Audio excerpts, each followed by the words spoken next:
Hello students, I Dipendra welcome you all to Magnet Brains Cengage mathematics, जो कि आपको IIT JEE mains और advance की तैयारी करवा रही है। इसमें हम हर चैप्टर के हर कंसेप्ट को बहुत डिटेल मैनर में पढ़ रहे हैं। मतलब ये आपका 11th 12th का पूरा मैथमेटिक्स का सिलेबस कवर करवाते हुए आपकी एक अच्छी थरो तैयारी करवाएंगे। ये एक्चुअली जो पैकेज है सिंगेज मैथमेटिक्स का, ये 5 बुक्स में डिवाइडेड है। Coordinate geometry, calculus, vectors in 3D, algebra and trigonometry. हम हर एक बुक के हर एक चैप्टर के हर एक कंसेप्ट को पढ़ेंगे, एक्सरसाइजेस करेंगे, इलस्ट्रेशन एग्जाम्पल्स, और जेईई एडवांस में आए हुए हर उस चैप्टर के प्रीवियस ईयर्स क्वेश्चंस भी करेंगे। हम उस वर्ज पर हैं जहां शायद अब हम खत्म करने वाले हैं एक्सरसाइजेस इसके आने वाले 1-2 लेक्चर्स में, और फिर हम शुरू करेंगे सर्कल्स चैप्टर के जेईई एडवांस के प्रीवियस ईयर्स क्वेश्चंस। अच्छी तैयारी हो रही है, बस आप अच्छे से पढ़िए, अच्छी मेहनत करिए और अच्छे से रिवीजन करके क्वेश्चन सॉल्व करिए। ये सब कुछ आपके लिए हो रहा है बिल्कुल फ्री ऑफ कॉस्ट। हम किंडरगार्टन से 12th स्टैंडर्ड तक अलग अलग बोर्ड्स, अलग अलग मीडियम्स और कई सारे कॉम्पिटिटिव एग्जाम्स की तैयारी कराते हैं। कोई चार्ज नहीं लेते, कोई हिडन कॉस्ट नहीं रखते, कोई सब्सक्रिप्शन खरीदने को नहीं कहते, कोई ट्रायल वर्जन या पेड वर्जन जैसा कंसेप्ट नहीं है, बिल्कुल फ्री ऑफ कॉस्ट। हमारे नोट्स, पीडीएफ्स और ई बुक्स के लिए आप हमारी टीम से कॉन्टैक्ट कर सकते हैं। गेट नोट्स, एक लिंक आपको वीडियो के डिस्क्रिप्शन में दिखाई देगा, वहाँ क्लिक करके। आज के सेशन को अगर मैं देखूं तो ये एक क्वेश्चन है। ये सिंगेज का प्लेलिस्ट ज़रूर सेव करके रखिएगा स्टूडेंट्स। इससे आप काफ़ी सारी चीज़ें ऑर्गेनाइज्ड मैनर में, अरेंज्ड मैनर में, सिस्टमैटिकली अरेंज्ड मैनर में एक्सेस कर पाएंगे। वो कह रहा है 2 सर्कल्स हैं, उन सर्कल्स की इक्वेशंस हैं, ठीक है सर। और ये जो सर्कल्स हैं इनके बारे में अगर मैं बात करूं तो सर्कल की इक्वेशन क्या है सर? x² + y² - 2x और x² + y² + 2x। सुनिएगा ध्यान से, एक है x² + y² + 2x = 0, है ना। और एक सर्कल जो है आपका वो है x² + y² - 2x = 0। कुछ बातों के मेरे आप जवाब दीजिए। पहला सवाल, इसका सेंटर क्या होगा सर? इसका सेंटर होगा -1, 0। इसका सेंटर क्या होगा सर? 1, 0। कुछ सिखाने, बताने, बोलने की जरूरत तो नहीं है। आई होप ये बातें आप अब सोच पाते हैं। सर इसकी रेडियस क्या होगी? 1 का स्क्वायर - 0, 1 का स्क्वायर का 1, 1 का √1, तो ये हो जाएगी 1। इसकी रेडियस भी क्या होगी? 1। इनसे कुछ कंक्लूजन्स, कुछ मतलब, कुछ रीजंस निकाल सकते हैं क्या सर? कोशिश करते हैं। देखो भाई, ये रहा होगा क्या सर आपका वाई एक्सिस, ये रहा होगा आपका वाई एक्सिस, जो कि काफ़ी हद तक हमने स्ट्रेट मैनर में बनाया है। और ये रहेगा आपका क्या सर? एक्स एक्सिस, है ना। ये क्या रहेगा सर आपका? X axis. कोई दिक्कत तो नहीं है। अब मेरा सवाल है सर, आपके पास 2 सर्कल्स हैं। एक सर्कल जिसका सेंटर है 1, 0 पर, यानी एक्स एक्सिस पर, उसकी रेडियस है 1। क्या मैं कह सकता हूँ ये वाई एक्सिस को टच कर रहा है? बिल्कुल बेहतरीन सा, सॉर्टेड सा, सुलझा हुआ सा सर्कल है, जो कि यहाँ पर ऐसा कुछ बन रहा होगा। आई थिंक चीज़ें बिल्कुल सुलझी हुई। सर इसका सेंटर है -1, 0 पर, इसका सेंटर है ऑफकोर्स -1, 0 पर। बस देख लेता हूँ, बराबर ही है ना, लगभग बराबर ही हैं। और ये ऑफकोर्स आपका कहाँ हो रहा होगा सर? ये आपका यहाँ बन रहा होगा, कहाँ पर? -1, 0 पर। इन दोनों बातों से कोई आपत्ति आपको? ये ऑफकोर्स आपका कौन सा वाला सर्कल है? ये वाला। और ये आपका ये वाला सर्कल है। कोई दिक्कत तो नहीं है? आई थिंक नहीं होनी चाहिए। अब जब आपसे कोई कुछ पूछ रहा है, क्या पूछ रहा है गौर से देखो। वो पूछ रहा है, एक P पॉइंट है λ, अगर ये एक P पॉइंट है λ, जो कि है बेसिकली एक वेरिएबल पॉइंट, तो आप क्या निष्कर्ष निकालते हो सर? अगर P एक पॉइंट है λ, जो कि है वेरिएबल पॉइंट, तो आप खुद सोचो ना, λ, मतलब क्या? मतलब y = x स्ट्रेट लाइन पर लाई कर रहा है। ये कहाँ लाई कर रहा है सर? ये y = x, आपकी जो स्ट्रेट लाइन है ये वहाँ लाई कर रहा है। आप मेरी बातें सोच, समझ, सीख और सुन पा रहे हैं क्या? बिल्कुल सर। तो y = x एक स्ट्रेट लाइन हम ड्रॉ करते हैं, जो कि ऑफकोर्स आपकी कुछ इस तरीके से जा रही होगी। जितना मेरा ये मानना है, इसे थोड़ा सा ऑफकोर्स इंक्लाइन ज़रूर करना होगा, और इस तरीके से जा रही होगी, है ना। अब आप खुद थोड़ा सा चीज़ों को सोचकर, देखकर, समझकर बताओ सर, इस सर्कल में यहाँ कहीं ये होगा क्या? सेंटर, जो कि होगा 1, 0। और ये जो 1, 0 होगा, ये ऑफकोर्स आपकी लाइन को यहाँ कहाँ 1, 1 पर इंटरसेक्ट कर रहा होगा। क्या आप मेरी बात समझ पा रहे हो? आई होप कुछ कहने की ज़रूरत नहीं। ये ऑफकोर्स आपका ओरिजिन है, और इस सर्कल का सेंटर क्या है? -1, 0। तो ये यहाँ से कहाँ? ये यहाँ से -1, -1, है ना, वहाँ पर क्या कर रहा होगा? इंटरसेक्ट।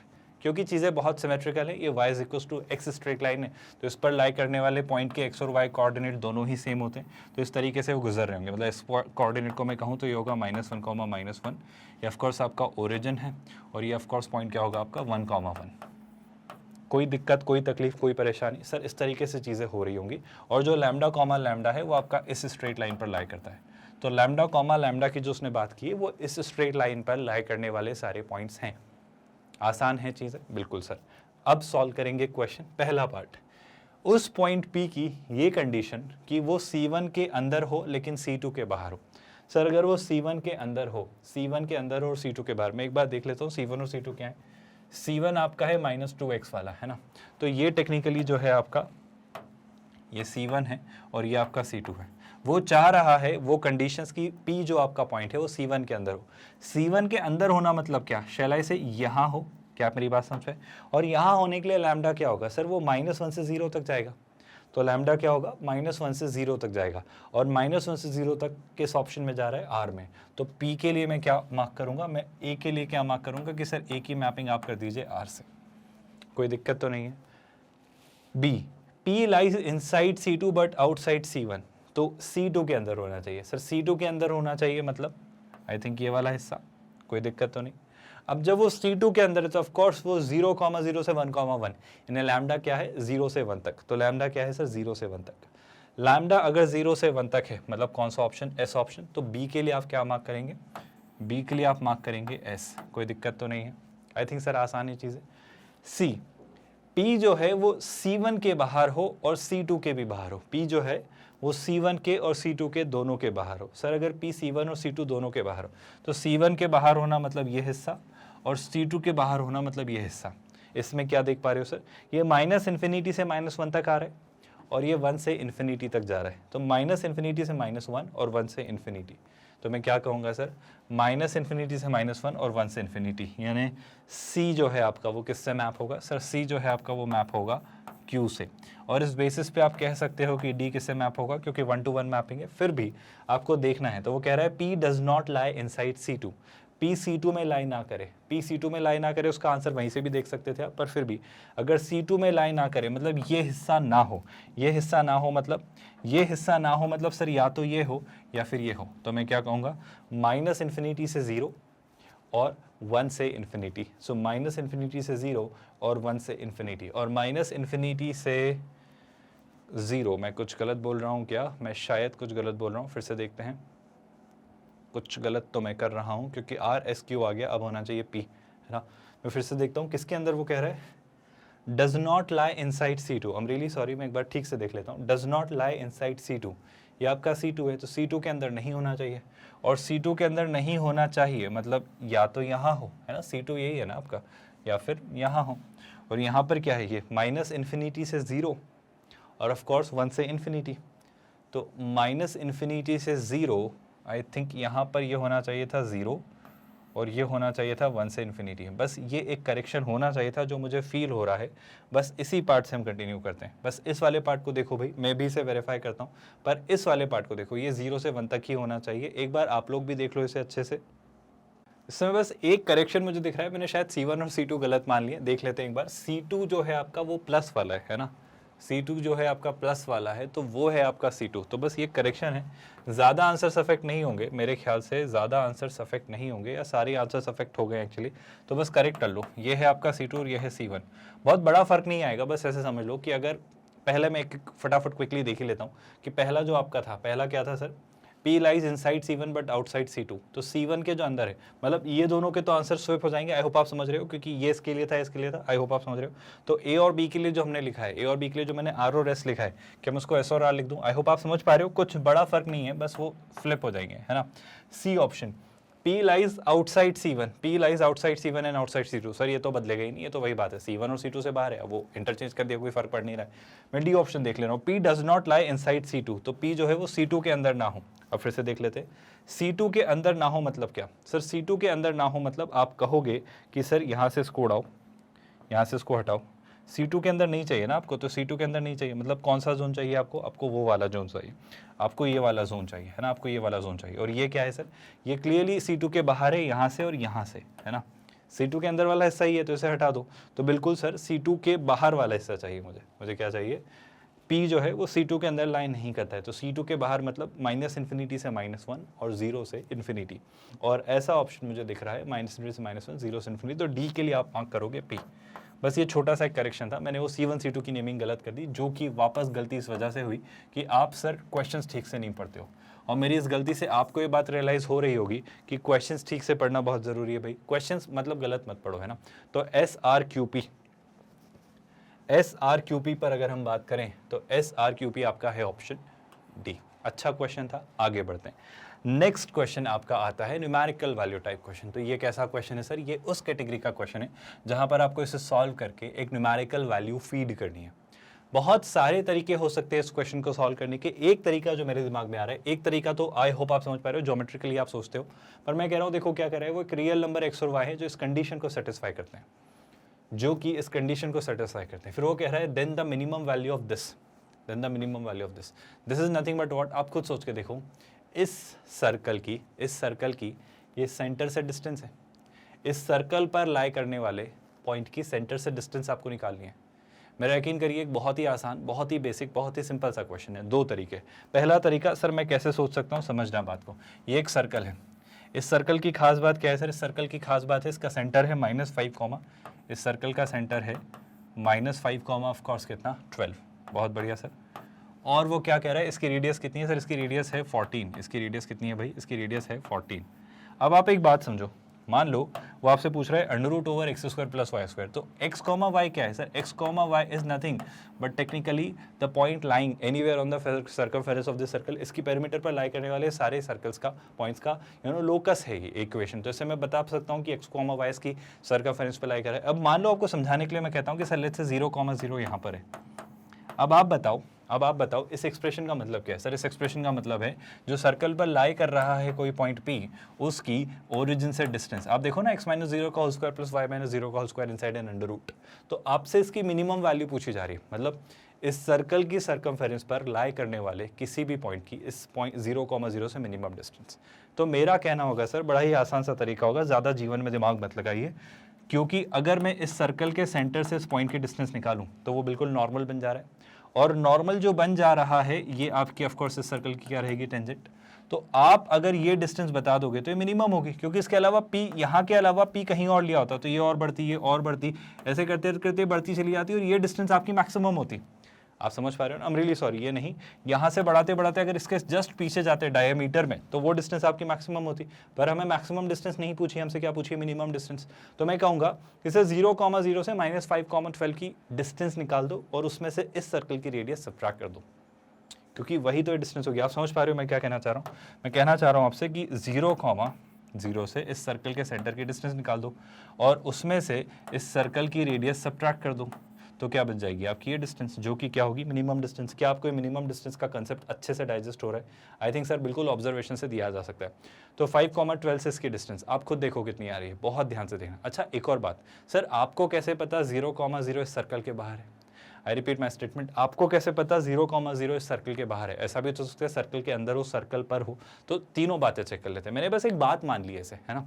अब इस बात को मानने से समझते हैं चीज़ें, देखना 0, 0 पहले तो ये चेक कर लेते हैं कि कहाँ पर है। देखो भाई 0, 0 पास किया तो ये 0 और ये 0, तो 5 का स्क्वायर कितना 25, 12 का स्क्वायर 144, 144 + 25 169, और 169 है ना। अब 169 में से 14 का स्क्वायर अगर सब्ट्रैक्ट किया तो 169 13 का स्क्वायर होता है, 13 के स्क्वायर में से 14 का स्क्वायर आप सब्ट्रैक्ट करेंगे तो नेगेटिव आएगा, 13 के स्क्वायर में से 14 का स्क्वायर आप सब्ट्रैक्ट करेंगे तो नेगेटिव आएगा। मतलब मैं देख पा रहा हूँ सर कि 0, 0 जो आपने गलती से बाहर मान लिया था वो एक्चुअली इस सर्कल के अंदर है। मैं मान लेता हूँ 0, 0 ये है ना, मैं बस ऐसे ही कुछ भी मान लेता हूँ, जैसे -5, 12 यहाँ है ना, तो मैं ज्योमेट्रिकली अगर ठीक तरीके से मानना चाहूँ तो ये आपका नेगेटिव है, ये पॉजिटिव है, तो मान लो 0, 0 यहाँ कहीं है, कहीं भी मान लो, बस मैं मान लेता हूँ यहाँ कहीं, बस ऐसे ही मान ले रहा हूँ, कोई दिक्कत तो नहीं भाई।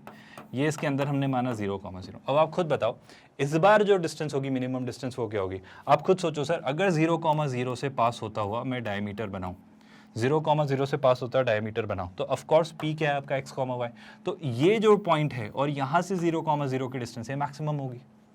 और कहना है इसे जस्ट इसका जो दूसरा वाला अपोजिट आपका वर्टेक्स है, मतलब सॉरी जो एक्सट्रीम है किसका, इस डायमीटर का, यहाँ से डिस्टेंस मिनिमम होगी।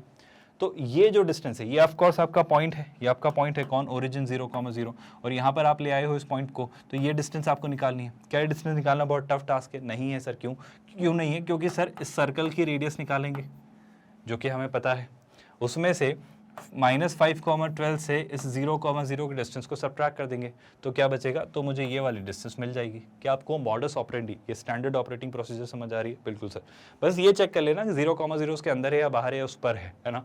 तो 0,0 से इस सर्कल पर लाई करने वाली किसी भी पॉइंट की मिनिमम डिस्टेंस जो निकालनी है वो क्या होगी। पहले तो हमने इस सर्कल की क्या निकाली, रेडियस, जो कि मुझे पता है कितनी, 14। उसमें से क्या माइनस करूंगा, क्लियरली सर 0,0 से इसकी डिस्टेंस जो कि हम निकाल चुके हैं जस्ट अभी। आप देखो 5 का स्क्वायर 12 का स्क्वायर 25 प्लस 144 169 का रूट 13, तो 14 माइनस 1 कितना 13, और 13 की वैल्यू कितनी होती है 1, तो इसका आंसर होगा 1। बहुत डिफिकल्ट था ये क्वेश्चन। मेरा हमेशा से मानना रहा है अगर आप चीज़ें ठीक से विजुलाइज कर लें तो क्वेश्चंस आसान हैं। तो क्वेश्चन सच में बहुत आसान है। क्या ये क्वेश्चन और इसका सोल्यूशन समझ आया? अगर 0,0 बाहर होता तो भी मैं ये करता, फिर मैं उस केस में इस डिस्टेंस में से जो 5,12, ये जो -5,12 है, इसकी जो डिस्टेंस थी उस पॉइंट से 0,0 से, उस डिस्टेंस में से रेडियस सब्ट्रैक्ट करते हैं। यहाँ उल्टा किया, रेडियस में से डिस्टेंस सब्ट्रैक्ट किया, क्योंकि ये अंदर है, बाहर होता तो उल्टा कर देता। क्या आप बात समझ पा रहे हो? बहुत टफ, बहुत मुश्किल, बहुत ज़्यादा दिक्कत वाली बातें तो नहीं है। अगर यहाँ तक चीज़ें क्लियर हैं तो आगे बढ़ते हैं। अभी हमने शुरू किया है न्यूमेरिकल आंसर टाइप कैटेगरी के क्वेश्चंस, और हमने मैट्रिक्स मैच टाइप कैटेगरी के क्वेश्चंस कल्मिनेट कर दिए। इसी कड़ी को आगे बढ़ाएंगे और फिर हम मूव करेंगे JEE एडवांस्ड के प्रीवियस ईयर्स क्वेश्चंस पर। ये सब कुछ बिल्कुल फ्री ऑफ कॉस्ट हो रहा है स्टूडेंट्स, कोई चार्जेस नहीं है, कोई भी हिडन कॉस्ट या सब्सक्रिप्शन बेस्ड हमारा मॉडल तो नहीं है। और बिल्कुल निश्चिंत रहिए आप, ये सब कुछ आपके लिए किया जा रहा है बिल्कुल फ्री ऑफ कॉस्ट, कुछ भी ट्रायल वर्जन या पेड वर्जन जैसा कंसेप्ट लाए हुए। हमारे नोट्स, ई बुक्स और PDFs की एक्सेस के लिए आप हमारी टीम से कांटेक्ट कर सकते हो। गेट नोट्स इसी वीडियो के डिस्क्रिप्शन में दिए गए लिंक पर क्लिक करके, और वहीं आपको इन वीडियोस के प्लेलिस्ट का भी लिंक मिल जाएगा जहां लिखा होगा full playlist link Cengage mathematics for IIT JEE mains and advanced. ये लेक्चर्स अच्छे से देखिए, नोट्स बनाइए, रिवाइज करिए और क्वेश्चंस की प्रैक्टिस खुद से करिए। आई होप आपको अब सब चीज़ें आती हैं, आप क्वेश्चंस खुद से कर सकते हैं, ऐसा कॉन्फिडेंस मुझे आप पर है, मेरा यकीन करिए। इतने अच्छे से हमने चीज़ें पढ़ी हैं कि आपसे क्वेश्चंस होंगे। ये सिंगेज मैथमेटिक्स जो कि पूरा पैकेज है आपके IIT JEE एडवांस लेवल तक के लिए, मेंस और एडवांस दोनों करवाता है आपको। 11-12 के मैथ्स का पूरा सिलेबस कवर करवाते हुए, मतलब ये एक्चुअली 5 किताबें हैं, coordinate geometry, calculus, vectors in 3D, algebra और ट्रिको, ये सब कुछ आपका कवर कराता है। और हम भी ऐसे ही करेंगे, हम हर बुक के हर चैप्टर के हर कंसेप्ट को डिटेल में पढ़ेंगे, उसमें दिए गए इलस्ट्रेशन, एग्जाम्पल्स यानी न्यूमेरिकल्स को करके, और फिर उस चैप्टर के एंड में दी गई एक्सरसाइजेस के क्वेश्चंस, और फिर JEE एडवांस्ड के प्रीवियस ईयर्स क्वेश्चन, जो सब कुछ इस बुक के अकॉर्डिंग हम फॉलो कर रहे हैं। तो बहुत अच्छी बुक है, बहुत डिटेल मैनर में आप पढ़ोगे और बहुत अच्छा नॉलेज और अंडरस्टैंडिंग आप बिल्ड कर रहे होंगे IIT JEE मेंस और एडवांस को लेकर। हम बस एक रिक्वेस्ट आपसे करते हैं कि आप इन वीडियोस को और लोगों से शेयर करिए और लोगों तक पहुंचाइए, ताकि वो भी इस प्रोडक्ट का बेनिफिट ले पाएँ, इस प्रोडक्ट को अवेल कर पाएँ। ये बस हमारी गुजारिश है आपसे। तो बस अच्छे से लेक्चर्स देखिए, अच्छे से पढ़िए, घबराइए मत, शांति से पढ़िए, सब कुछ अच्छा हो। आज का लेक्चर मेरे ख्याल से हम यहाँ एंड करते हैं। बहुत अच्छे से चीज़ें क्लियर है, मेरा ऐसा मानना है, और मिलते हैं अब next lecture. Let's call it a day here. Take a good care of yourself students. Thank you so much.